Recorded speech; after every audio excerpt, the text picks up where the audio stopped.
बुद्धू अपने माता पिता का इकलौता पुत्र था। वह बचपन से ही बुद्धू था, इसलिए सब उसे बुद्धू कहकर पुकारते थे। बुद्धू का कोई मजाक उड़ाता तो वह भी उसे अपनी प्रशंसा लगती। बुद्धू के माता पिता उसके भविष्य को लेकर बहुत चिंतित रहते थे। बुद्धू जैसे जैसे बड़ा हुआ वैसे वैसे वह और अधिक बुद्धू होता गया। एक दिन बुद्धू के एक दोस्त का विवाह हुआ। बुद्धू ने देखा कि विवाह में तो बड़े बाजे गाजे बजते हैं, मिठाइयाँ खाने को मिलती है और अच्छे अच्छे कपड़े पहनने को मिलते हैं। तो उसने अपने माता पिता से कहा कि वे उसका भी विवाह करा दे। पिता ने उसे बहुत समझाया कि वह अभी विवाह के योग्य नहीं हुआ है, किंतु बुद्धू अब मानने को तैयार नहीं था। जब मेरे दोस्त का विवाह हो गया तो मेरा क्यों नहीं हो सकता, बुद्धू की हट थी। तेरा दोस्त बुद्धिमान है लेकिन तू बुद्धू है, उसके पिता ने उसे समझाने का प्रयास किया। विवाह तो लड़की से करना है, फिर इसमें बुद्धिमान या बुद्धू होने की क्या बात है, बुद्धू ने रूठते हुए कहा। बात यह है बेटा कि तुमसे कोई काम करते तो बनता नहीं है, 4 पैसे कमा नहीं सकता है, फिर अपनी पत्नी को खिलाएगा कहाँ से। पिता ने स्पष्ट शब्दों से कहा, जैसे मैं खाता हूँ वैसे वो खाएगी। मैं कोठे से अनाज निकालकर माँ को देता हूँ तो वो चक्की में उसे पीसती है, फिर हम खाते हैं। वैसे ही वो भी कोठे से अनाज निकालकर माँ को देगी, माँ पीसेगी और हम सब खाएंगे। बुद्धू ने भोलेपन से तर्क दिया। पिता समझ गया कि बुद्धू किसी भी तरह से मानेगा नहीं, अतः उसने बुद्धू को बहलाने का प्रयास किया। ठीक है, जो तू कहता है तो मैं तेरा विवाह करा दूंगा, मगर पहले तू लड़की से मिलकर उसे पसंद कर लेना, फिर मुझे बताना, पिता ने कहा। मुझे लड़की कहाँ मिलेगी, बुद्धू ने पूछा।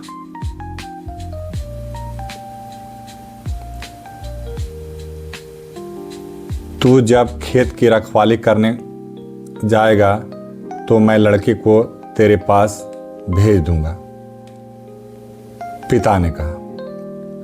हाँ, ये ठीक रहेगा, बुद्धू खुश होकर बोला।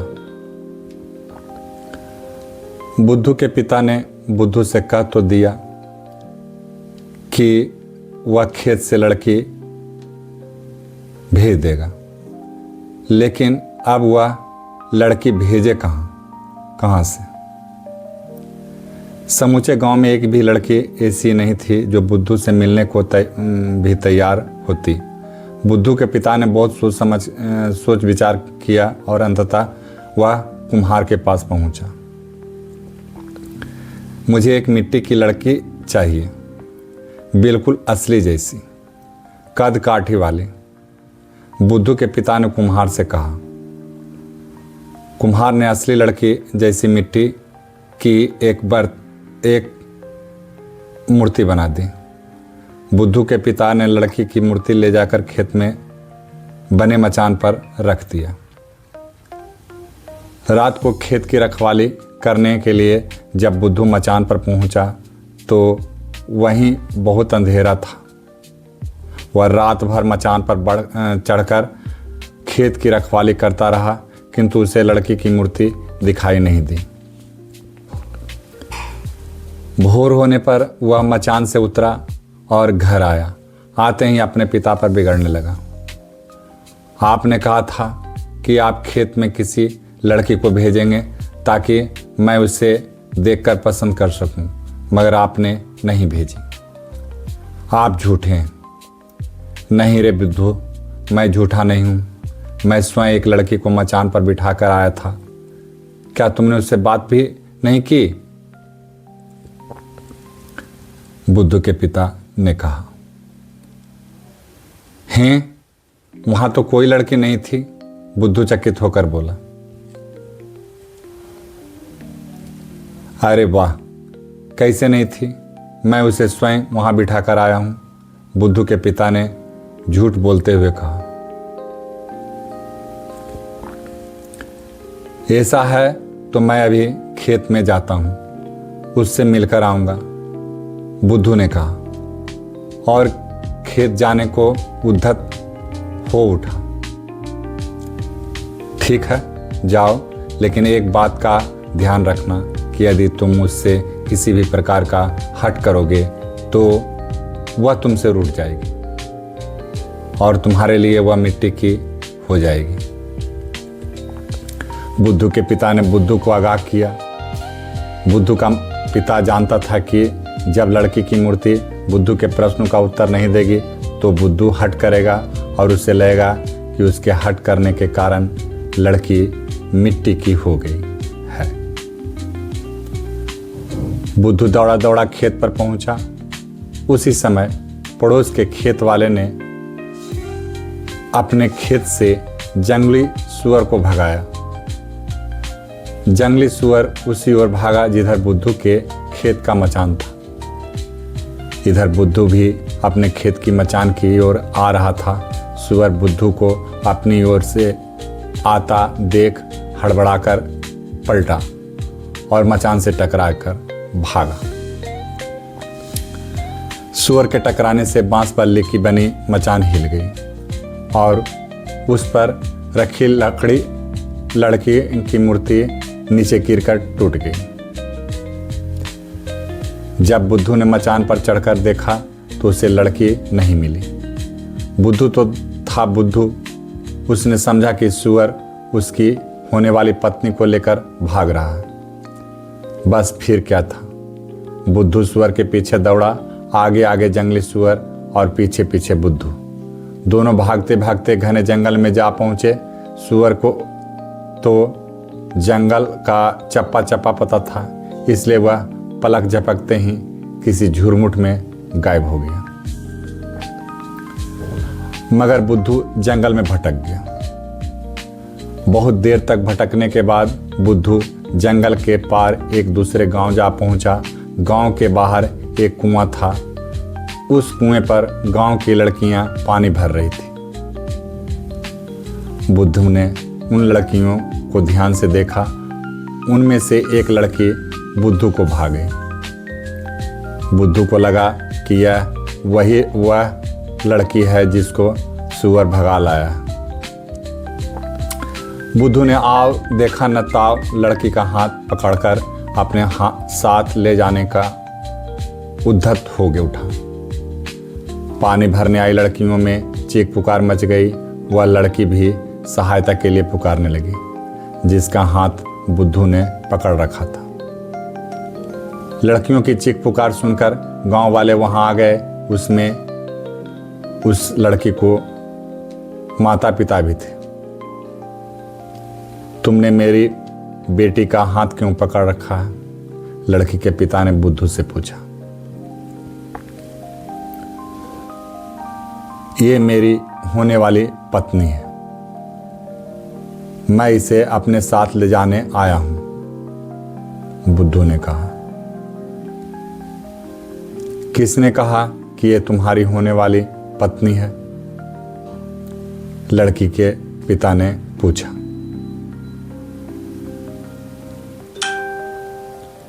मेरे पिता ने बुद्धू ने उत्तर दिया। यदि ऐसा है तो तुम्हारी होने वाली पत्नी को लेने के लिए तुम्हारे साथ तुम्हारे पिता को भी आना चाहिए। वे क्यों नहीं आए? तुम अकेले क्यों आए? लड़की के पिता ने पूछा। मैं तो इसका पीछा करते करते यहाँ आ गया। इसे तो सुअर भगा लाया था, लेकिन अब ये चिंता न करे, मैं इसे अपने साथ ले जाऊंगा, बुद्धू ने कहा। हैं, इसे सुअर भगा लाया था? हाँ,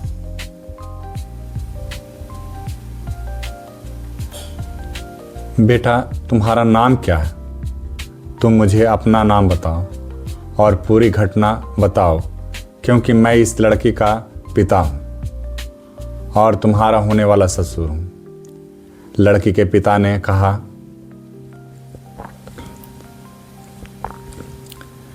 मेरा नाम बुद्धू है। कहते हुए बुद्धू ने अपने पिता से हुई बातचीत से लेकर जंगल में सुअर का पीछा करते हुए कुएं तक का आने की पूरी घटना सुना डाली। लड़की का पिता समझ गया कि बुद्धू यथा नाम तथा गुण है। उसे लगा कि यह लड़का मूर्ख अवश्य है, लेकिन उसकी पुत्री का ध्यान रखेगा।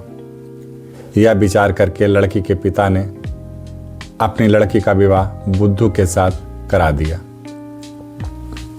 और उसे अपने साथ अपने ही गांव में बसा लिया।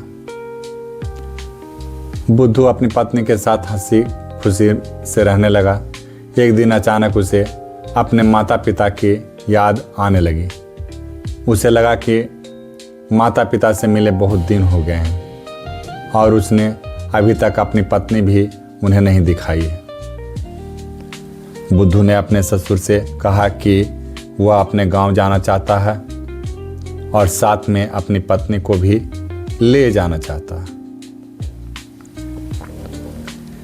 ठीक है, यदि तुम जाना चाहते हो तो जाओ, वैसे भी मेरी बेटी को अपने ससुराल में रहना चाहिए, बुद्धू के ससुर ने कहा। वह अब तक बुद्धू की मूर्खताओं से तंग आ चुका था, इसलिए उसने सहर्ष अनुमति दे दी। इधर बुद्धू की पत्नी बुद्धू जैसा मूर्ख पति पाकर दुखी थी। उसे लगा कि कम से कम बुद्धू के परिवार के लोग तो मूर्ख नहीं होंगे, उनके सहारे जीवन कट जाएगा। फिर उसे इस बात का भी मलाल था कि उसके पिता ने बुद्धू जैसे मूर्ख व्यक्ति से उसका विवाह करा दिया, जबकि उसे अच्छे लड़के मिल सकते थे। इसलिए बुद्धू की पत्नी भी खुशी खुशी साथ जाने को तैयार हो गई। बुद्धू और उसकी पत्नी परिवार वालों और गांव वालों से विदा लेकर चल पड़े। बुद्धू के ससुर ने बुद्धू के गांव का सही रास्ता अपनी बेटी को समझा दिया था। बुद्धू अपनी पत्नी के साथ जिस रास्ते में लौट रहा था, उस रास्ते पर एक गांव पड़ा। उस गांव में मेला लगा हुआ था। नाना प्रकार की वस्तुओं की दुकानें सजी हुई थी। बुद्धू ने देखा कि एक दुकान पर बढ़िया बढ़िया रंग बिरंगे कपड़े बिक रहे थे। बुद्धू अपनी पत्नी सहित उस दुकान पर पहुंचा और उसने अपने लिए, अपनी पत्नी के लिए और अपने माता पिता के लिए अच्छे अच्छे कपड़े पसंद कर लिए। इन कपड़ों को अच्छे से एक थैले में रख दो, इन्हें मैं अपने साथ ले जाऊंगा, बुद्धू ने दुकानदार से कहा। ये लीजिए, दुकानदार ने कपड़े का थैले में रखे और बुद्धू को पकड़ा दिए। बुद्धू ने थैला लिया और चल दिया। अरे साहब, कपड़ों के पैसे तो देते जाइए, दुकानदार ने चिल्लाया। पैसे? कैसे पैसे? बुद्धू ने चकित होकर पूछा। अरे वाह, आपने ये जो कपड़े खरीदे हैं उनके पैसे नहीं देंगे क्या? दुकानदार क्रोधित होते हुए बोला। लेकिन पैसे तो मेरे पास नहीं हैं, बुद्धू ने कहा। वह चलते समय बटुआ रखना भूल गया था जो उसके ससुर ने उसे दिया था। तो फिर आप ये कपड़े नहीं ले जा सकते हैं। दुकानदार ने थैला वापस लेते हुए कहा, मगर ये कपड़े मुझे बहुत पसंद आए हैं और मैं इन्हें लेना चाहता हूँ, बुद्धू ने कहा। ठीक है, यदि आप इन्हें लेना ही चाहते हैं और आपके पास पैसे नहीं हैं तो आप मुझे इन कपड़ों के बदले कुछ और दे दीजिए। दुकानदार ने बुद्धू की इच्छा का ध्यान रखते हुए कहा। इस पर बुद्धू सोच में पड़ गया कि वह कपड़ों के बदले दुकानदार को क्या दे। बुद्धू ने विचार किया कि उसके पिता के गांव में लगभग हर घर में एक पत्नी है, लेकिन हर घर में इतने सुंदर कपड़े नहीं हैं। यदि वह इन कपड़ों को ले जाकर अपने गांव वालों को दिखाएगा तो उसके गांव वाले की आंखें खुली की खुली रह जाएगी। बुद्धू ने उस दुकानदार से कहा कि कपड़ों के बदले उसकी पत्नी को रख ले। दुकानदार बुद्धू की बात सुनकर पहले तो चकित रह गया, फिर वह समझ गया कि यह व्यक्ति सचमुच मूर्ख है। उसने देखा कि उसकी पत्नी सुंदर और सुशील है, अतः वह बुद्धू की पत्नी के बदले कपड़े देने को तैयार हो गया। जब बुद्धू की पत्नी को इस बात का पता चला तो उसने भी यह सोचकर संतोष कर लिया कि ऐसे व्यक्ति के साथ जीवन व्यतीत करने से तो अच्छा है कि उससे अलग हो जाए। उसे पास ही अपने गांव का एक आदमी दिखाई दिया। बुद्धू की पत्नी ने उस आदमी को अपनी व्यथा कथा सुनाई। उस आदमी ने बुद्धू के जाने के बाद उस दुकानदार को कपड़े के पैसे दिए और बुद्धू की पत्नी को छुड़ाकर उसके पिता के पास ले गया। इधर बुद्धू अपने पसंद के कपड़े लेकर अपने गांव चल दिया। गांव के बाहर उसे अपना एक पुराना मित्र मिला। बुद्धू रे बुद्धू, तू अकेला कैसे? तेरी दुल्हन कहाँ है? मित्र ने पूछा। उसे पता था कि बुद्धू पत्नी की खोज में गांव से चला गया था। पिता ने दुल्हन दिलाई, सुअर उसे ले भागा। मैं पहुंचा, दुल्हन के गांव जुड़ा विवाह का धागा। बुद्धू ने कहा, वो दिखने में कैसी है? मित्र ने जिज्ञासा बस पूछा। दिखने में वो है सुंदर, लेकिन कपड़े उससे भी सुंदर, बुद्धू ने कहा। अरे जीती जागती दुल्हन की भला कपड़ों से कैसे तुलना? मित्र ने चकित होकर पूछा। सुअर भागकर दुल्हन पाई, दुल्हन देकर कपड़े पाए। कपड़े ऐसे सुंदर सुंदर सबके मन पर रौब जमाए। बुद्धू ने बड़ी शान से कहा। बुद्धू की बात सुनकर उसके मित्र ने अपना सिर पीट लिया। इसके बाद बुद्धू अपने घर पहुंचा। अरे बुद्धू मेरे बेटे, तू कहाँ चला गया था? तेरी दुल्हन कहाँ है? और ये इस थैले में क्या है? अपने पुत्र को बहुत समय बाद अपने सामने पाकर बुद्धू का पिता भाव विभोर हो उठा। उसने बुद्धू पर प्रश्नों की झड़ी लगा दी।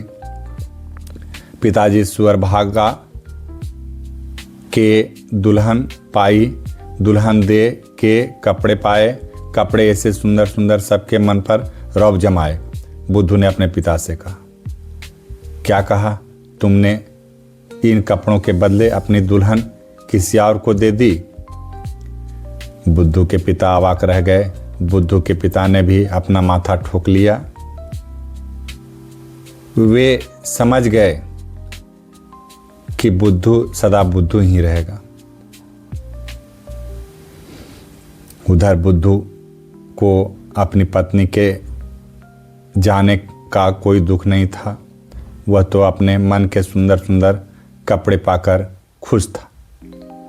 इसी को कहते हैं यथा नाम तथा गुण।